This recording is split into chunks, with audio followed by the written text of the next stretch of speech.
What if I told you that the most iconic and most feared and most controversial weapon in Fortnite history wasn't a weapon at all? It wasn't a mythic gun, it wasn't a golden rocket launcher, it was a glitch, it was an exploit, it was a bug that became a feature that became a religion, and a religion that tore the biggest community on earth in two. It was a rhythm, a specific two-step sound that if you heard it meant you were already dead. This is the story of how a simple animation cancel hijacked the Fortnite meta, created a skill gap, and sparked a civil war that forced Epic Games to permanently change their own game. This is the rise and fall of the double pump.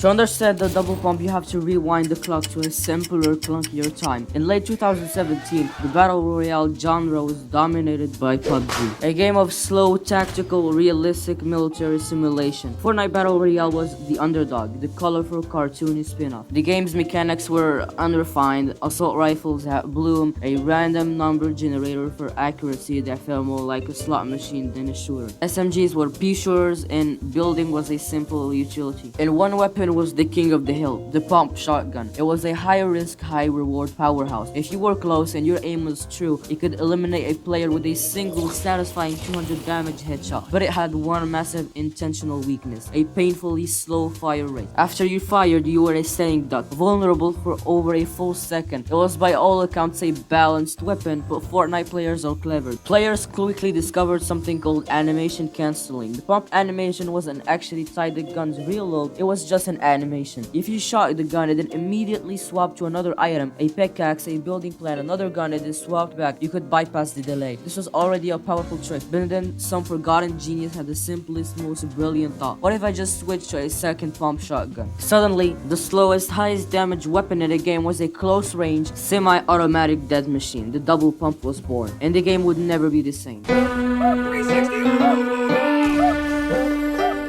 This was the meta. An entire philosophy was built around it. Player no longer sat in bases, they hunted. The W key, the axe of just holding forward and aggressively pushing every fight, became the dominant strategy. Why? Because if you had two pumps and your opponent didn't, you would win, period. This new meta gave rise to the first generation of Fortnite pros. Streamers on the new TSM roster like Daquan and Hamlet became superstars, not just for their personality, but for their mastery of this mechanic. Daquan was the aggressive demon, the W key king. Hamlet was the architect, the first to truly blend rapid fire building and editing with the pump's rhythm. This is where the great debate began. The debate that would define Fortnite for years, the skill gap. On one side, you had the pros, the streamers and the sweats. To them, the double pump was actually amazing. It was Fortnite's equivalent of wave dashing for Super Smash Bros. Melee. It was a high skill, accidental mechanic that took hundreds of hours to master. The timing, the rhythm, the muscle memory, it was easy. It was super easy for anyone to just pick two double pumps and just kill everyone in the lobby. And it was beautiful. It was really fun using the two pumps. But on the other side was everyone else, the millions of casual players who just wanted to log on after school or work and have fun. For them, it was a nightmare. Imagine you spend 10 minutes looting, you find a good AR, a shield potion, and then you're eliminated in 1 millisecond by a player who just landed and found two green pumps. It felt unfair, it felt cheap. It also made every other close range weapon in the game completely obsolete. Why would anyone pick up a tactical shotgun with its low damage or an SMG with its high spread when the double pump offered 100% reliable high speed massive damage? The weapon pool was broken and the community was at war, and Epic Games was caught in the middle.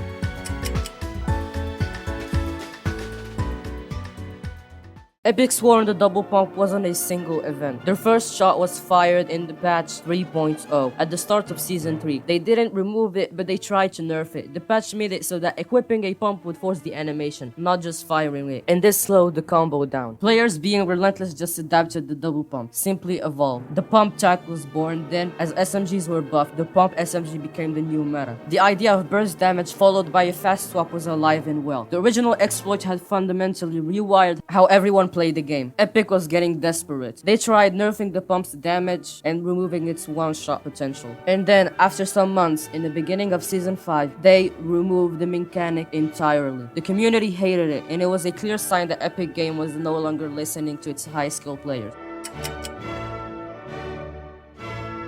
The final permanent execution came with the patch V5. It was a simple, elegant, and ruthless line of code. It was a vault. It was a new global rule. Epic Games introduced a global shotgun swap delay. If you fired one shotgun, you are now locked out from firing any other shotgun for a set period of time. It was over. The reaction, to put it mildly, explosive. Streamers were furious. GFU, Cypher PK, their streams were filled with disbelief. To them, Epic had just taken a sledgehammer to the skill gap, crushing the single most important mechanic they had spent a year mastering. But for the silent majority, the millions of casual players, it was a day of celebration. The reign of terror was over. The tactical shotgun was viable again, fights would last longer than half a second, Fortnite was fun for them again. The legacy of the double pump is complicated. It's a paradox. Was it broken, cheap, exploit that deserved to be removed? Yes. Was it a beautiful, accidental, high skill mechanic that rewarded creativity and mastery? Also yes. The death of the double pump was more than just a patch. It was a defining moment for Fortnite and for games as a service. It was the first time Epic Games drew a hard line in the sand, choosing balance for the masses over the desires of their top tier hardcore players. It set the precedent for every pro versus casual debate to come, from the Infinity Blade to the mechs. It forced the game's evolution without the double pump. Players had to find new ways to be skillful. The box fighting meta, with its lightning fast edits and trap plays, rose from its ashes.